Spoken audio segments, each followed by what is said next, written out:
제가 먼저 읽고 교독하도록 하겠습니다. 아브라함이 나이가 많아 늙었고 여호와께서 그에게 범사에 복을 주셨더라. 아브라함이 자기 집 모든 소유를 맡은 늙은 종에게 이르러 청하되 내 허벅지 밑에 새 손을 넣어라. 내가 너에게 하늘의 하나님 땅의 하나님이신 여호와를 가리켜 맹세하게 하노니 너는 내가 거주하는 이 지방 가나안 족속의 딸 중에 내 아들을 위하여 아내를 택하지 말고 내 고향 내 족속에게로 가서 내 아들 이삭을 위하여 아내를 택하라. 종이 이르되 여자가 나를 따라 이 땅으로 오려고 하지 아니하거든 내가 주인의 아들을 주인이 나오신 땅으로 인도하여 돌아가리이까.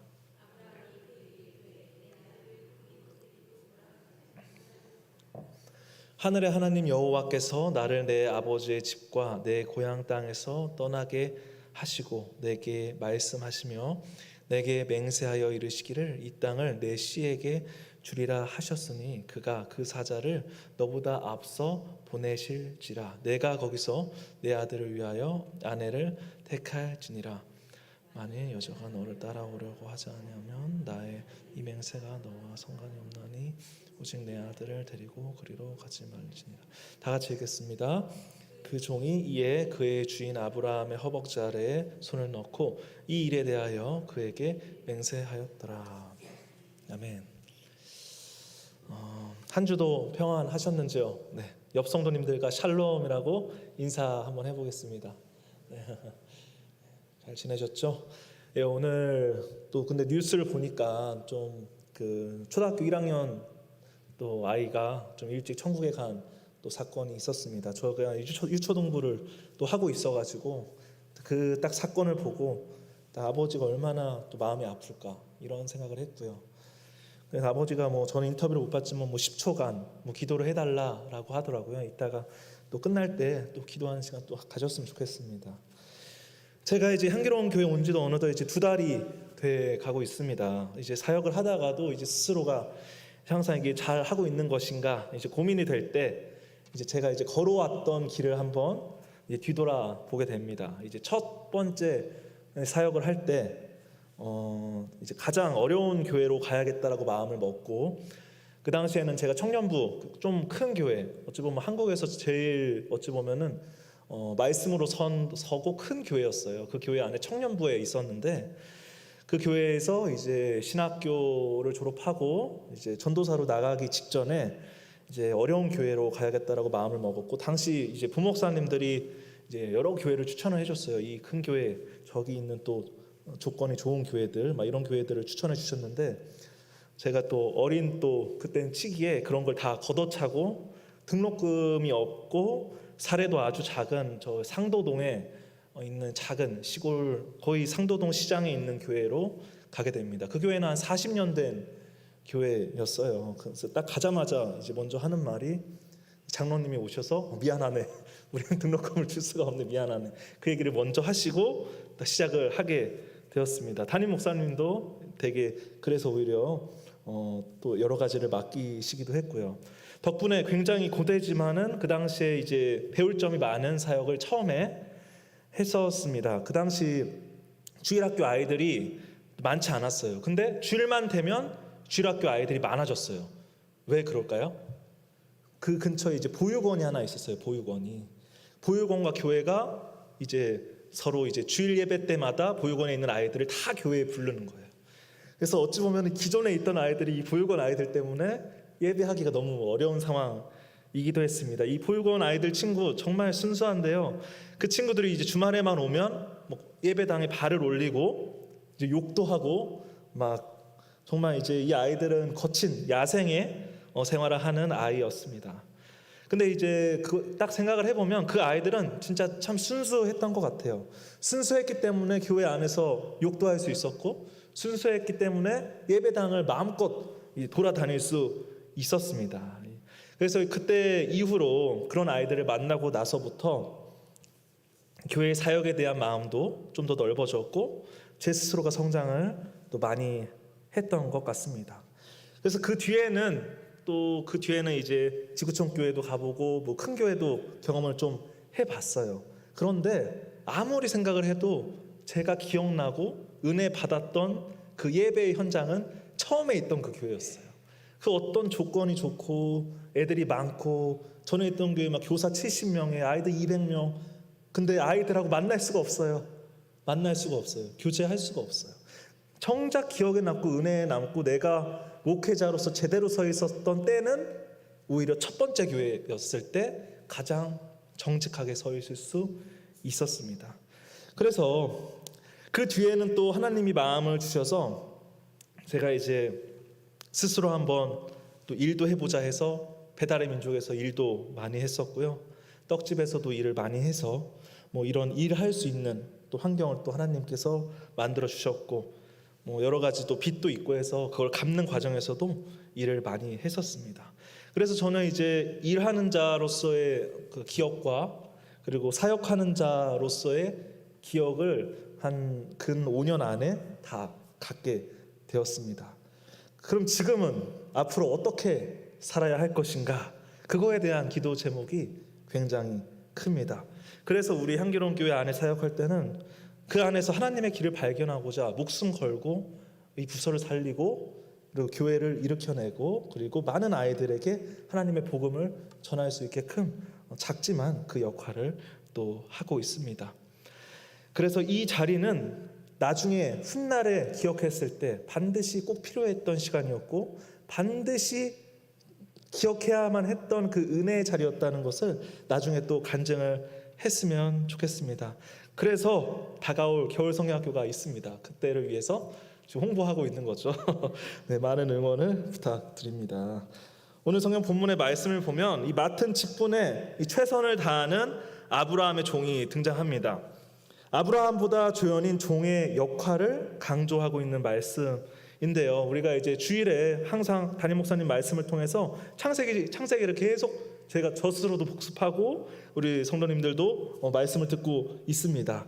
그래서 오늘 본문의 말씀은 아브라함과 아브라함의 종과 리브가와 리브가의 가족이 등장하는데요. 이 24장에는 주인공이 굉장히 많이 등장합니다. 이 주인공을 많이 세우는 것을 이 영화계에서는 이 멀티캐스팅이라고 합니다. 멀티캐스팅을 들어보셨나요? 그렇죠. 과거에는 영화를 보면은 정말 유명한 배우 한 명이 딱 등장해가지고 그 배우 한 명으로 영화가 흥행이 되곤 하는데 요즘에 등장하는 문화계를 보면은 뭐 오징어 게임이나 넷플릭스나 여러 시리즈물을 보면은 다양한 주인공들이 등장함으로써 그 드라마가 유행을 하게 됩니다. 그 이유가 무엇일까요? 이 제작자 입장에서도 이걸 보는 시청자 입장에서도 이 멀티캐스팅이라는 것은 드라마가 전달하고자 하는 의도를 더 잘 드러낼 수 있는 장치인 것을 우리가 받아들이게 됩니다. 다시 말해서 이 멀티캐스팅은 감독의 의도를 잘 드러내게끔 한다는 것이죠. 이 본문 24장도 위와 같은 하나님께서 멀티캐스팅을 하고 계십니다. 그냥 하나님께서 아브라함을 통해서 메인으로 쓰셔도 되는데 아브라함의 종이 등장하고 리브가와 리브가의 가족까지 등장하여서 하나님의 일하심을 보여주고 있습니다. 자, 창세기 24장을 보면은 여호와 하나님에 대한 고백이 나와 있습니다. 하나님의 등장인물들을 캐스팅하시는데 이 인물들의 기도나 대화에서 여호와 하나님이라는 이름의 표현으로 고백하고 기도하는 말씀의 본문이 많이 등장합니다. 그냥 하나님에 대해서 등장인물과 대화를 하는데도 불구하고 이걸 통해서 우리에게 마치 하나님이 당신이 누구이시고 어떤 분이신지를 훨씬 더 명확하게 전달하게끔 합니다. 본문을 한번 보기 원합니다. 창세기 24장 1절을 한번 보겠습니다. 다 같이 한번 읽어보겠습니다. 시작. 아브라함이 나이가 많아 늙었고 여호와께서 그에게 범사의 복을 주셨더라. 자, 살펴보면 이 아브라함이 먼저 등장합니다. 나이가 많아 늙었고 그리고 여호와 하나님이 등장하시며 그에게 복을 주셨더라 라고 말씀하시며 하나님이 아브라함에게 주셨던 언약의 말씀, 약속의 말씀을 기억하게끔 합니다. 그리고 자기 집의 모든 소유를 맡은 늙은 종이 등장합니다. 그리고 명령을 받습니다. 3절과 4절 또 제가 읽어드리도록 하겠습니다. 내가 너에게 하늘의 하나님 땅의 하나님이신 여호와를 가리켜 맹세하노니 하게 하노니 너는 내가 거주하는 이 지방 가나안 족속의 딸 중에서 내 아들을 위하여 아내를 택하지 말고 내 고향 내 족속에게로 가서 내 아들 이삭을 위하여 아내를 택하라.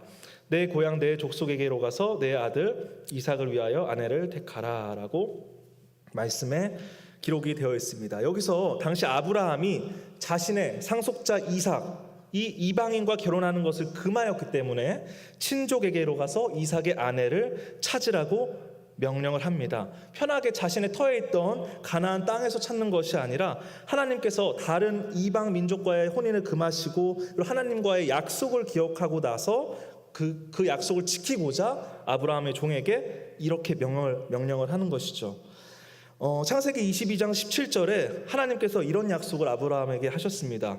내가 내게 큰 복을 주고 내 씨가 크게 번성하여 하늘의 별과 같고 바닷가의 모래와 같게 하리니 내 씨가 그 대적의 성문을 차지하리라 라고 아브라함에게 말씀하셨습니다. 이 말씀대로 아브라함은 내가 언약의 자손임을 늘 기억을 하고 있었습니다. 그래서 혈통의 순수성을 유지하기 위해서 노력을 했었습니다. 당시에 가나안 문화도 좋지 않았기 때문에 이방의 종교와도 섞이고 싶지 않기 때문에 아브라함은 하나님을 택했던 것이었죠. 그래서 아브라함의 종에게 이삭의 아내를 찾으라고 한 행동은 아브라함의 믿음과 삶이 동일시되는 장면이라고 볼 수 있습니다. 말씀을 삶으로 녹여낸 장면이라고 볼 수 있습니다. 우리 인생에 있어서 이 말씀대로 산다라는 것은 참으로 쉽지 않습니다. 그래서 오늘 아브라함은 참으로 이 대단한 믿음의 소유자인 것 같습니다. 제가 처음에 이제 신학대학원을 준비하고 하나님의 사역을 나가기 전까지 결정하게 된 큰 이유가 신학교 교수님의 이제 권면이 있었습니다.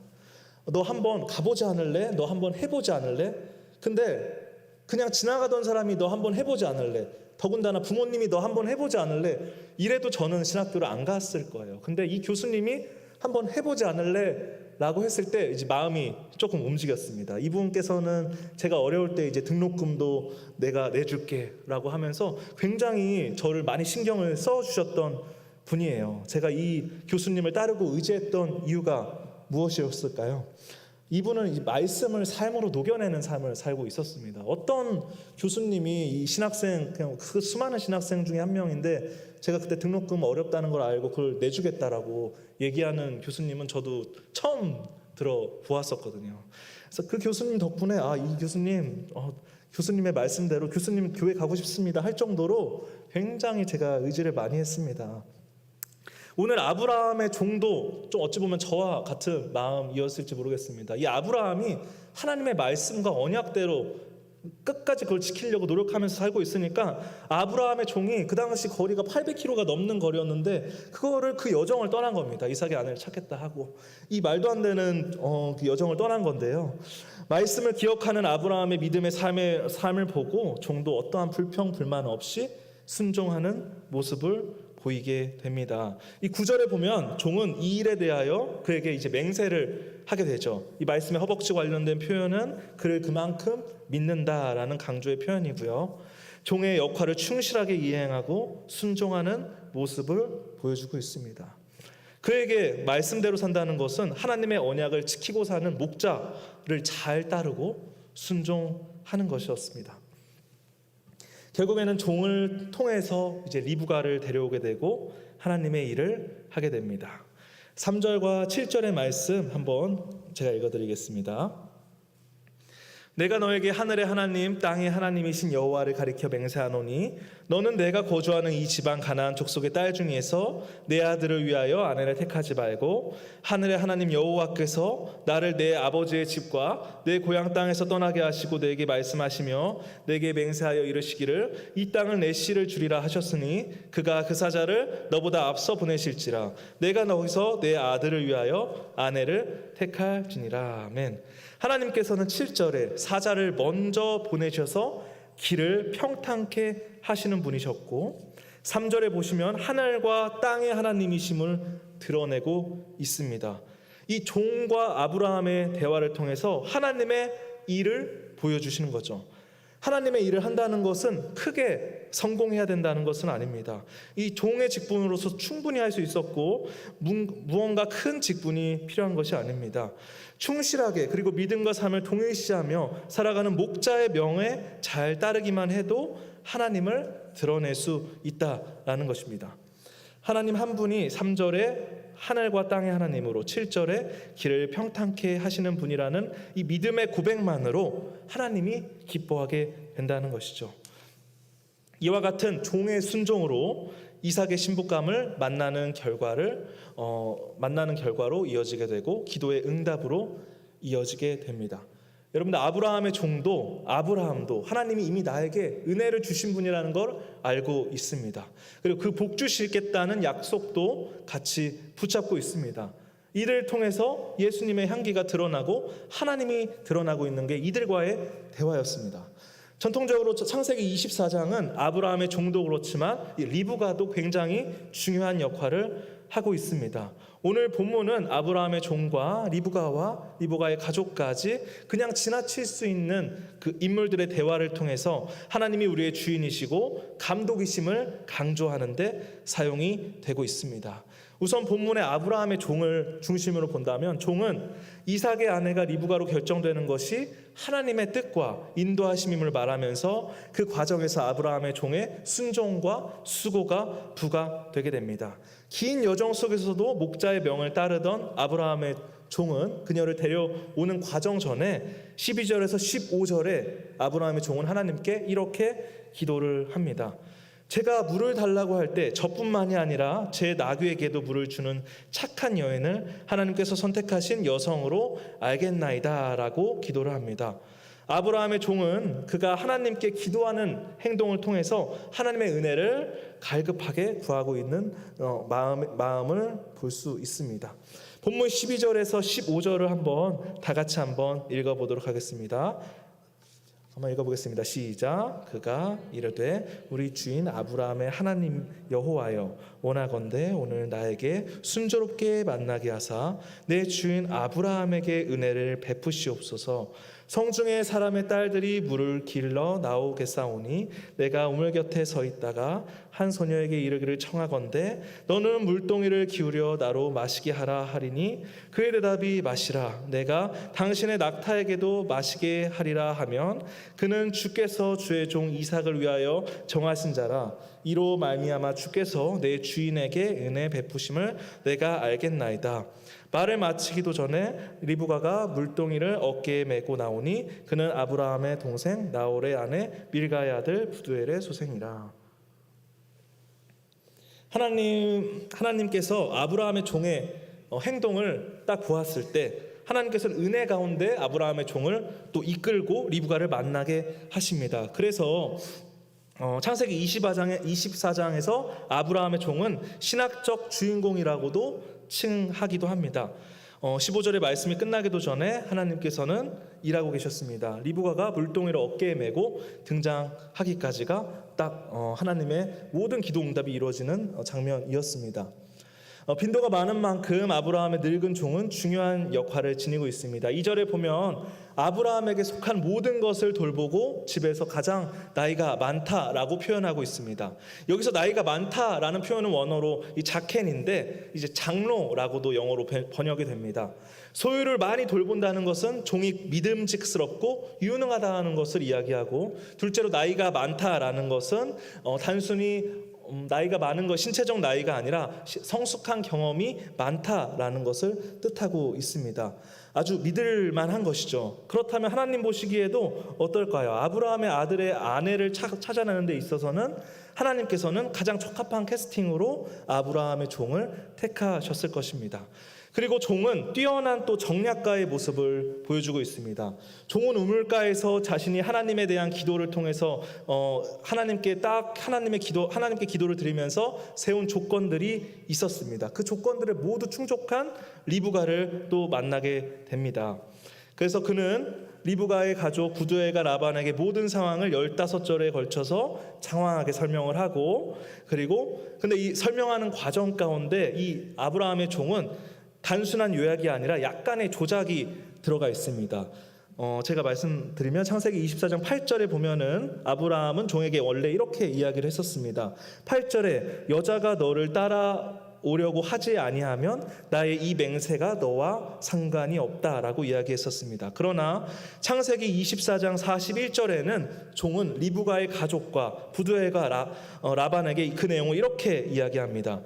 41절에 내가 내 족속에게 이를 때에는 내가 내 맹세와 상관이 없으리라. 만일 그들이 내게 주지 아니할지라도 내가 내 맹세와 상관이 없으리라 하시기로. 분명히 8절은 여자가 너를 따라오려 하지 아니하면이라고 이야기했지만 아브라함의 종은 41절에 보면 그 가족들에게 이야기할 때 내가 내 족속에게 이를 때 그들이 내게 주지 아니할지라도 라고 하면서 족속 전체를 이야기하고 복수로 바꿔버리고 이를 여호와 하나님으로부터 왔음을 표현적으로 더 강하게 이야기합니다. 종은 주인에게 받은 사실을 그대로 얘기하는 것이 아니라 어찌 보면 좀 과장되게 전달을 한 것이죠. 그렇다면 그 리브가의 부모님의 입장에서는 어떨까요? 부두엘과 라반은 부담을 느끼게 되고 결혼 승낙이 이끌어지게 된다는 결과로 이어지게 됩니다.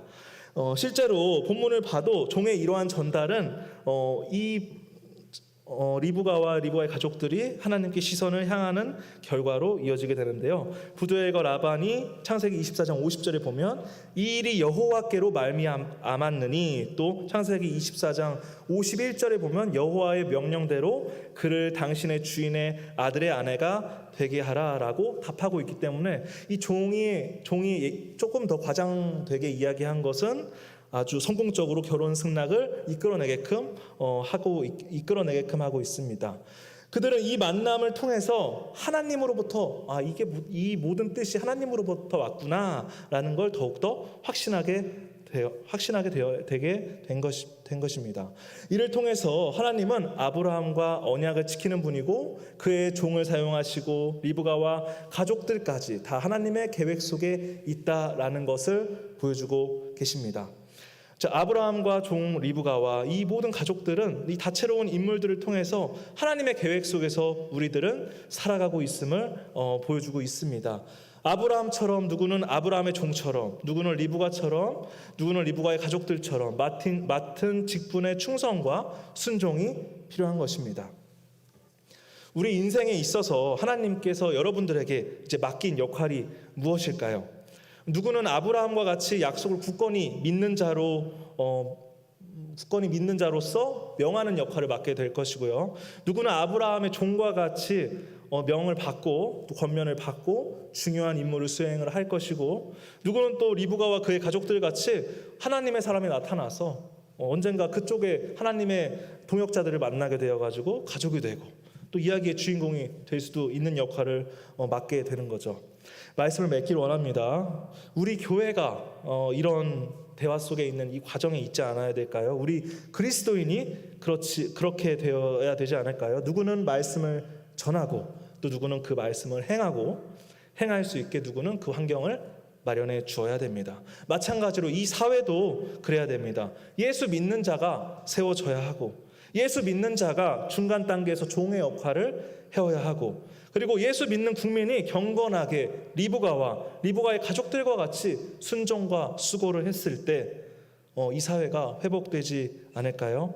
하나라도 어그러진다면 이 사회는 혼란스러워질 수밖에 없습니다. 그래서 우리는 이 아브라함의 종의 기도처럼 좋은 위정자가 세워지고 하나님의 계획대로 돼야 되고, 내가 하나님의 말씀대로 살 때 조금 더 과장되게 더 하나님의 말씀을 지키는 사람 같이 티내면서 지내고, 그랬을 때 주변이 변하고 주변에 믿는 자들이 더 많이 올 것이고, 그리고 교회가 부흥하지 않을까요? 오늘 말씀처럼 지금 나의 위치가 어디에 있던 상관없이 오늘 본문처럼 하나님의 계획 속에서 내가 지금 보잘것없는 한 자리에 있지만 그렇게 생각하지 말고 하나님의 계획 속에 내가 그 자리에 있구나라고 생각의 전환을 했을 때 오늘 본문의 말씀처럼 아브라함의 종을 사용하셨던 것처럼 우리 믿음의 성도님들도 사용하실 줄을 믿습니다. 각자의 역할 속에서 우리의 향기로운 교회의 표어처럼 우리가 모두가 협력하고 선을 행할 때 반드시 예수 그리스도의 향기가 나는 결과로 이어질 줄 믿습니다. 순종과 믿음으로 하나님의 말씀대로 이제 목자의 권면에 반응하고 그리고 순종하며 종의 수고까지 행한다면 하나님께서 보시기가 얼마나 좋아하실까요? 부디 하나님 보시기에 가장 향기로운 성도님들이 되시기를 주님의 이름으로 축복합니다. 다 같이 기도하도록 하겠습니다.